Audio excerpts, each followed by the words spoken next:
Vous écoutez Radio Lomé, il est 12h30.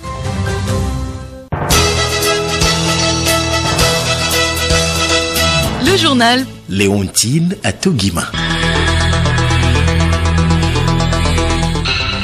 Bonjour à tous. Au sommaire de cette grande édition de la mi-journée, la communauté musulmane démarre pour le jeûne de Ramadan demain. Pour la deuxième année consécutive, le mois béni de Ramadan se déroule dans le contexte de la pandémie à coronavirus où l'OMS recommande le strict respect des mesures barrières. Des précisions sur ces 30 jours de jeûne et prières à suivre dans un instant. Le Bénin et le Tchad sont dans l'attente des résultats de l'élection présidentielle, que ce soit à Porto Novo ou à N'Djamena. L'affluence n'était pas au rendez-vous, l'opposition ayant appelé au boycott. Le Sahel est confronté à l'insécurité alimentaire. Outre l'instabilité dans la région, près de 20 millions de personnes seraient victimes de la famine, déplore le réseau de prévention des crises alimentaires dans le Sahel.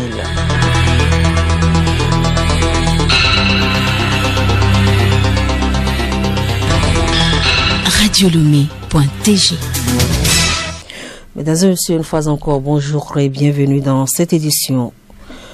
Le Ramadan marque le début de la révélation du Coran au prophète Mahomet et se pratique au cours du mois saint, c'est-à-dire au 9e mois du calendrier musulman. Durant ce temps, tous les fidèles musulmans jeûnent.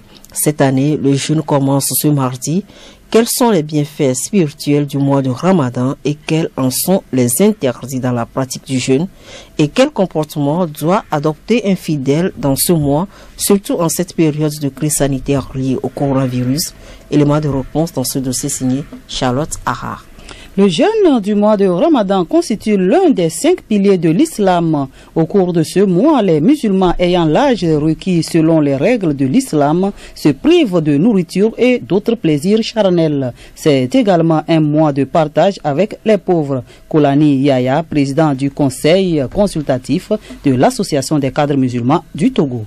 Jeûner, c'est le 3e pilier de l'islam, avec comme intention de satisfaire la face du Seigneur Allah. Parce que l'intention est très importante dans le jeûne et c'est quand on jeûne pour Allah que cela peut être accepté, parce que les médecins recommandent des jeûnes aussi en matière de traitement et consort. Mais dans ce cas précis, il s'agit d'un jeûne comme adoration et cette adoration nous permet de répondre aux exigences selon notre foi islamique. Pourquoi jeûner alors? On jeûne, c'est pour se priver du manger, du boire et des plaisirs, pour sentir un certain manque en nous. Parce que dans la société, il y a des gens qui ne trouvent pas à manger, il y a des gens qui ne trouvent pas à boire, peut-être durant toute l'année. Pour d'autres encore, c'est peut-être pour une période donnée. Mais la religion nous recommande, au cours de ce mois-là, que tout le monde se comporte de cette façon pour sentir comment les autres souffrent ailleurs, dans la recherche de leur nourriture ou bien de leur plaisir, pour qu'on puisse penser à ces personnes-là. Le manque que nous avons pu créer à notre niveau par rapport à cette abstinence-là, qu'on puisse penser le réparer auprès des autres en leur donnant ce que nous nous sommes privés de manger. Donc c'est un mois de solidarité, un mois de partage avec les autres. Pour cette période, les fidèles musulmans doivent s'abstenir de plusieurs choses en dehors des nourritures, les interdits avec Kolani Yaya.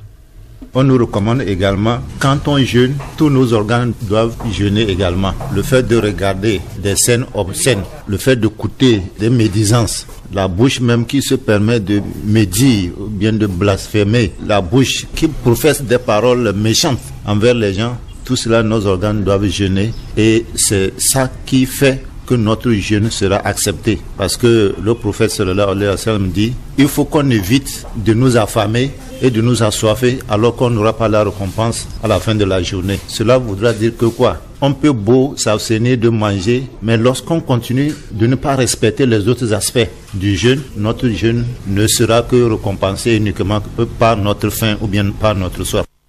Mois particulier, mesures particulières, ceci à cause de la crise sanitaire due au Covid-19. Quel comportement adopter pour réussir ce mois? Nous retrouvons Kolani Yaya.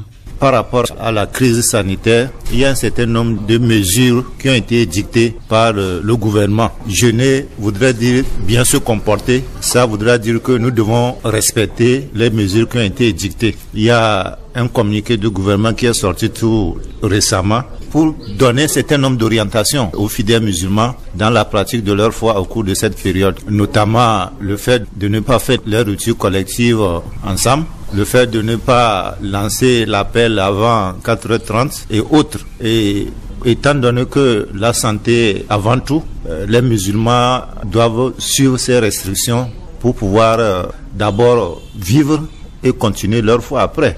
Parce que la foi, sans la vie ou bien sans la santé, elle sera nulle. Jeûner, c'est bon, mais la santé est essentielle et prime surtout. Alors, continuons de respecter les mesures barrières pour un carême réussi.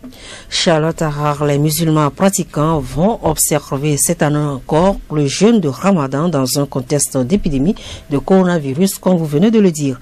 À quelques heures du Ramadan 2021, l'Organisation mondiale de la santé OMS dévoile ses recommandations de l'observance des mesures barrières vis-à-vis de ce mois de jeûne. Clarisse Tombité. D'une manière générale, l'OMS rappelle l'importance de la distanciation sociale, que ce soit dans les lieux de prière ou dans tout contexte présageant un rassemblement. Une distance de plus d'1 mètre entre les individus est préconisée. L'agence préconise un nettoyage régulier des lieux de culte et des mesures strictes d'hygiène respiratoire. Quant aux ablutions avant la prière, l'OMS demande que les installations pour le lavage des mains soient pourvues en savon et que des solutions hydroalcooliques soient fournies à l'entrée des mosquées. Le mois de Ramadan étant également étroitement lié à la charité, l'OMS dévoile également des recommandations en ce qui concerne les dons. Ainsi, pour les dons de nourriture, l'organisation invite à faire appel à des institutions centralisées et de proposer des portions individuelles pré-emballées. L'organisation onusienne invite par ailleurs les pays à considérer les autorités sanitaires nationales comme la principale source d'information et de conseils sur la distanciation physique et les autres mesures de prévention et de protection. Dernier mois national, ouverture ce lundi à Lomé d'un atelier de formation et d'information à l'endroit des professionnels des médias sur le projet Ouakar Récip et la problématique de l'érosion côtière. Journalistes et communicateurs seront outillés sur le projet pour renforcer leurs connaissances afin de fournir de vraies informations aux populations. Nous y reviendrons dans nos prochaines éditions. Le journal Léontine Atogima. Actualité hors de nos frontières, le procès du bombardement du camp militaire français de Bouaké en Côte d'Ivoire en 2004 entre dans sa 3e et dernière semaine ce lundi devant la cour d'assises de Paris. Seront entendus comme témoins les responsables politiques français de l'époque, le Premier ministre Jean-Pierre Raffarin et 3 ministres. Le Bénin et le Tchad ont vécu hier une journée électorale qui s'est déroulée dans le calme. Que ce soit au Bénin ou au Tchad, l'affluence n'était pas au rendez-vous, l'opposition des deux pays ayant appelé au boycott du scrutin présidentiel. Les populations béninoises et tchadiennes sont donc dans l'attente des résultats qui devront ouvrir la voie au changement ou confirmer la continuité. L'ancien président tchadien Hissène Habré a demandé l'autorisation de sortir de prison pour 6 mois, principalement pour des raisons de santé. Si elle est accordée, l'ancien chef d'État pourrait être libéré demain pour le Ramadan. Mais la demande passe mal auprès des victimes de celui qui purge une peine de prison à perpétuité pour crime contre l'humanité. L'instabilité dans le Sahel a engendré l'insécurité alimentaire qui a atteint un nouveau pic. Près de 20 millions de personnes au Sahel et en Afrique de l'Ouest ne mangent pas à leur faim, relève le réseau de prévention des crises alimentaires du Sahel. Un constat amer et inquiétant pour la sous-région. Par contre, Johnson. Pour être plus précis, Léontine, il s'agit de 19,6 millions de personnes qui sont victimes de la disette, selon les experts de la région qui prévoient une aggravation de cette crise alimentaire entre 2 récoltes dans les prochains mois. Les analystes du réseau de prévention des crises alimentaires s'attendent à ce que 27 millions de personnes se retrouvent en besoin d'assistance immédiate, soit plus de 9% de la population des pays concernés, et la pandémie de Covid-19 a aggravé la situation. Les crises récurrentes préoccupantes résultent de plusieurs facteurs avec l'insécurité, l'instabilité et les conflits comme première cause. Mais il y a d'autres défis dans la région comme les problèmes fonciers, les conflits entre éleveurs et agriculteurs provoqués par la transhumance ou encore le changement climatique. Devant la dégradation de la sécurité alimentaire au fil des années, certains responsables appellent à voir plus loin que la réponse immédiate apportée aux populations sous forme d'aide humanitaire qui devrait être une solution de dernier recours. La direction du parti allemand chrétien-démocrate CDU réunie ce matin à huis clos a choisi de soutenir la candidature de son président Armin Laschet pour briguer la succession d'Angela Merkel en septembre. Sa candidature sera face à celle du populaire dirigeant bavarois Markus Söder.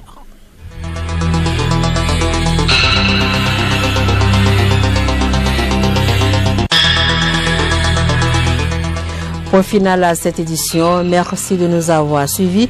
Avant le rappel des titres, suivons les titres du magazine des sports. La troisième journée du championnat national de football de première division a été disputée ce dimanche. Elle est marquée par le réveil de Marnata de Fiokpo et Ange de Notien dans la zone sud. Dans la zone nord, la belle opération de la journée est à mettre à l'actif de Unisport, dominateur de Semassi, 3-1. En Europe, le carré d'as de la Ligue des Champions sera connu cette semaine. Battu à domicile par le PSG, le Bayern tentera le dur demain au Parc des Princes. Tennis, tournoi de Monte-Carlo, le numéro 1 mondial Novak Djokovic fait son entrée en lice mercredi. Également dans ce magazine, quelques brèves sur la natation et vous serez en compagnie d'Henri Ochocho. Et pour le rappel des titres du journal, la communauté musulmane démarre le jeûne de Ramadan demain pour la deuxième année consécutive. Le mois béni de Ramadan se déroule dans le contexte de la pandémie à coronavirus où l'OMS recommande le strict respect des mesures barrières. Le Bénin et le Tchad sont dans l'attente des résultats de l'élection présidentielle, que ce soit à Porto Novo ou à N'Djamena. L'affluence n'était pas au rendez-vous, l'opposition ayant appelé au boycott. Le Sahel est confronté à l'insécurité alimentaire. Outre l'instabilité dans la région, près de 20 millions de personnes seraient victimes de la famine, déplore le réseau de prévention des crises alimentaires dans le Sahel.